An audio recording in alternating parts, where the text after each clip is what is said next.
Hey, welcome to the episode, and this one is all about, it's a subject that I've been thinking about a lot. It's a subject that I think everybody in recruitment should be thinking about a lot, and it's the subject of customers. Now, when you think about who your customers are, I'm sure you can picture customers that you value, customers that without whom your business would be less, customers that you would consider to be your crown jewel accounts, your keepers. And I'm sure as you start to think about the customers you would really like to keep, I'm sure you can think of other customers. Customers who perhaps are a little more difficult or a bit more challenging to deal with. Perhaps customers where the actual cost of delivery is higher because of the increased level of time or resources that is required. Not all customers are born equal, right? So if you can picture what I'm talking about, you can picture your keeper accounts, you can picture your higher energy, maybe lower return accounts. You should be able to start to consider what actually does good look like, and how can I encourage more of my customers to behave like the good ones? Because a lot of the quality of a customer is actually based upon their behaviors with you when they're in that process of hiring, when they're in that process of buying. And then it's also their behaviors in between those moments, the level of accessibility that you have to them when they perceive that there isn't a requirement. You know, there are people out there who are working as hiring managers in companies who choose not to talk to the agencies that they work with when there isn't a vacancies, because in their own mind, why do I need to talk to you when I'm not hiring? Why should we be talking when there isn't a job? So they are more difficult to track down. They're more difficult to foster stronger working relationships with, because really they view these recruitment agencies as being suppliers of a product or suppliers of a service. So their perception is they only need to interact with them when they are in the market for said product or said service. And then there are other businesses out there where the hiring managers are as accessible when they are and when they aren't hiring, because they recognize the value of the working relationship to both of their businesses. And I'm sure as you think about the accounts that you would consider to be your best accounts, your keeper accounts, some of those keeper accounts invest in you financially like they spend, but maybe there isn't as much traction in terms of the relationships that you have with those points of contact, which means that you have a high value account, but you have a high vulnerability client. Does that make sense? The account is spending money with you and is doing so frequently, but the level of vulnerability that you're exposed to, because the depth and quality of relationships is reduced, means that at some point you may find that they go from being a customer to a not customer because somebody else has got their ear. And if you're overly reliant on single points of entry into that account, i.e. the majority of your conversations always takes place with the same one or two people, and especially if those one or two people are what I would call process gatekeepers, like heads of talent, who aren't necessarily making commercial decisions on behalf of the organisation as to the direction that the firm will be going and what they're seeking to achieve commercially, and therefore reviewing the quality of people that they have, the requirements that they may need in the future, and how they're going to structure their business that could have an impact on whom they choose to work with. So I believe it's a really important exercise that at least once per quarter, every recruitment business reviews its customer base, and reviews its customer base to identify who are the key people in this organisation who we know, and how well do they know us. And as we calibrate that and we think about who are the people in this organisation that we know, you might be able to name the CTO of that business, you might be able to name the CMO or the CEO or the EIEIO. That was intended to be a joke. But you may know these people by name who sit on the board, and you may know some of the functional heads or the senior directors and what I would describe as being the decision makers. But how well do they know you?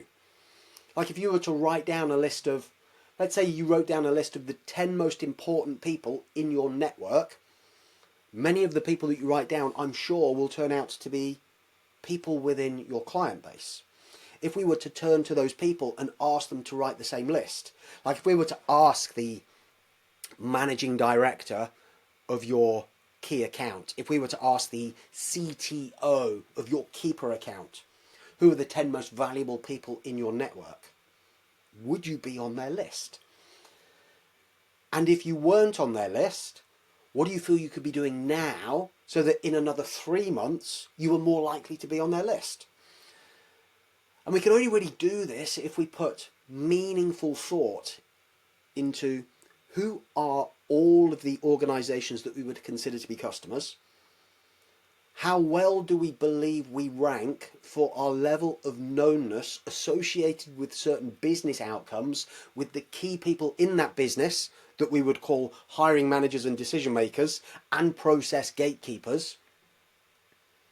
And how well do we know them and their goals and their objectives and what they're working on in their position for the next 12 months? Because each of them is on a mission, and it is the sum of all of the missions that those decision makers and hiring managers and process gatekeepers are on that adds up to being the effort the organization is making to achieve its overriding commercial objectives. And if you don't know what each of those players actually has on their agenda in terms of goals, challenges to achieve, and therefore expectations of you, you may find that they start to drift. And you may not see it initially because you still see requirements coming through, you still have work that you are delivering, but they may start to engage with somebody else at a more meaningful level about things that are much further into the future, the things that truly matter to their business. Because transactionally, whoever is filling their jobs at the moment, if it's being done to a fine standard, there isn't really any stresses about you're going to get fired as a supplier, but you may find you get gazumped by somebody who builds a stronger relationship at a deeper level with a more meaningful decision maker or group of decision makers about something which matters to them more, which may be what their company looks like in a year, or maybe their ability to achieve those objectives in 2 years' time. Because every one of these people could be given a mission where the achievement of it helps them to achieve bonus, because the achievement of bonus is the indication that they are moving the organisation in the right direction. So picture this. Picture putting together that list of your customers. Picture identifying all of those decision makers and hiring managers and process gatekeepers and scoring out of 10 how well you feel you are known by those people. And think about that as a business relationship. Like, how well do they know me? And then think about how well do I know them?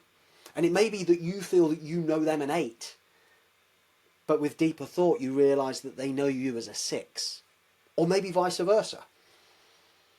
So as each of those people gets a score from 0 to 10 in terms of your perception of your level of knownness with them and your perception of understanding of them to be able to say this is how well I know them, it's those two scores which means that they will end up remembering you at the right moments or giving you greater levels of access to them when they don't perceive there is a need to be hiring, because you are a value proposition to them in their role. The insights that you can share with them help them to be able to achieve their commercial goals and their objectives and to deliver their mission. And as you think about all of those people and you start to think about those scores, and you start to do that by starting with these are my keeper accounts. This is where I have to invest my time first. And then these are my nurture accounts. These are the nurturing accounts that I believe that through consistency of consultancy, consistency of education, consistency of sharing insights, I can nurture their perceptions of me so that I become more valuable. And as I do that, I will get access to more work. And I will help some of those accounts become keeper accounts. And then there may be other accounts where there is a level of volatility that perhaps on the face of it you'd think, well, they're a lot of work, they're a lot of energy. Like, we do make placements there from time to time, but we have to work a lot of jobs to be able to get that converted. Or we have to put a lot of calories into this system to start to see any form of traction. And some of those may be a cost. Despite the placements that get made, they could be a cost to your business because they are preventing you from being able to work with other accounts who may be more valuable. And as you look at those relationships with those people, and as you start to grade the quality of accounts that you're currently working with, and you create the scoring metrics, you've now got a plan as to what you can do to be able to develop your customer base and to build a fortress around the ones that you really want to keep. Because I promise you, if you're not talking to those senior decision makers and somebody else is, they may be trying to get in at a higher level that could cause compression on you in the future. And for the avoidance of doubt, a customer is someone who's paid you money. And I meet plenty of people who work in recruitment and say, I'm working with my client, and I talk to them about their client and say, how much has this client spent with you? Oh, we've never made a placement there, but they give us quite a lot of jobs and we've arranged a few interviews. So it's not a customer. Like, a customer has paid you money.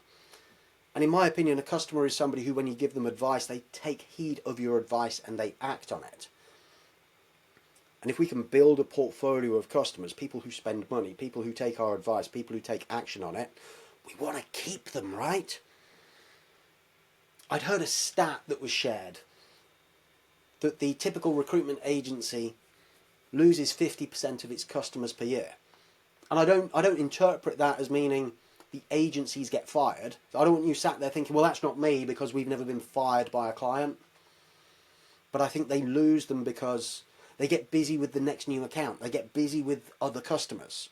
And that customer that they served really well in March, before you know it, April goes by, May goes by, there's been limited levels of contact. The last conversation was, thanks very much for all the work you've done. You've done a really sterling effort. We will be continuing to work with you. And it starts to drift. And at some point, what was a customer starts to behave more and more like a prospect. Because as we behave like we forgot them, they start to behave like they forgot us. And we kind of went there first. So as you review your customer base, be really critical with yourself as to what assumptions are we baking into our perceptions of this relationship? How well do we actually know what is going on inside their business today based upon conversations that we may not have had for the last 2 months?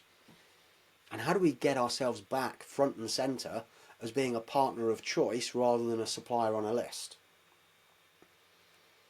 Because I would guesstimate, it's a professional guesstimation, right? Having worked with so many agencies, but I would guesstimate the typical recruitment business or recruitment desk could increase profit and gross margin by 30% simply by selling more to existing customers. And by selling more to existing customers, you're strengthening that relationship. You are increasing the level of bond between you and them, particularly if you are networking with more people in that organisation. So I'd recommend that you run an exercise in your business that I would call Project 30. Project 30 is, if over the course of the next 6 months we want to increase the average level of spend per customer by 30%, how are we going to do this? And I would start with that account review. Who are all of the organisations we would consider customers?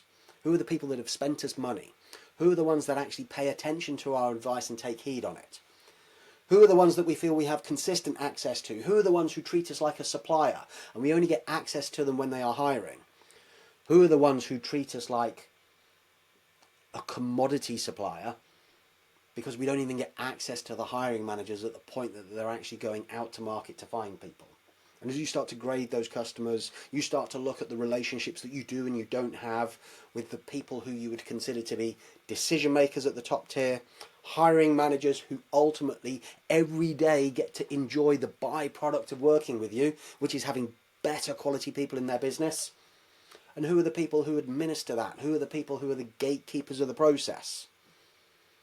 With whom you have to have good working relationships with if you are going to be trading CVs, influencing interviews, because they could block you just as easily as they facilitate you.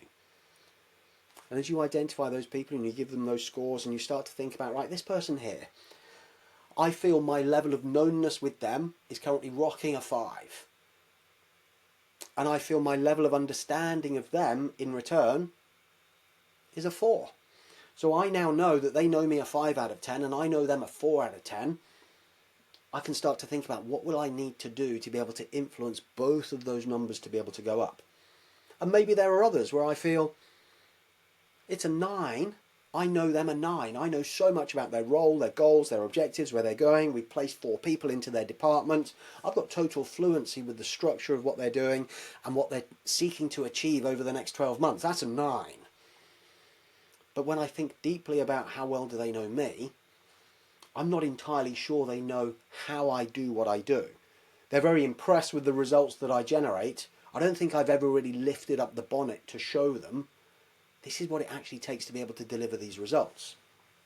And maybe I'm trading on the quality of my results with them, and what I'm not doing is establishing greater levels of embeddedness by showing them the workflow, the processes, the systems, the tools, the things that actually create the results.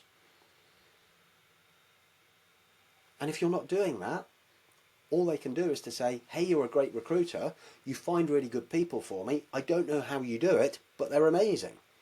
And if they have to say, I don't know how you do it, I think you've missed an opportunity to get more embedded. So Project 30 can help in so many places to improve margin, to improve profit, to improve quality of relationship, to improve your own understanding of your business and where you have strengths and where there are opportunities to be able to become more embedded, to build those fortresses around those accounts.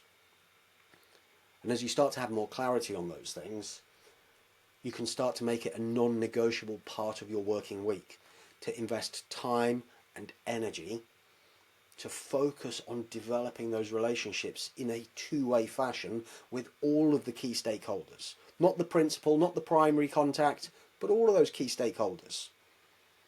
Because you've probably experienced this in the same way that other agencies I've worked with have. You have a great trading relationship with a key person in an organisation. It facilitates good quality outcomes for both of you, i.e. you make money and they fill jobs with people who stay. But then that decision maker moves on and your relationship goes with them. And then you're scrambling to be able to get to where you used to be with a new point of contact, who may or may not have the same level of affiliation with you because perhaps they're affiliated with somebody else. And as much as we can track the relationship with the person who moved on, we might find we get a better client where they turn up than the one that we're trying to retain.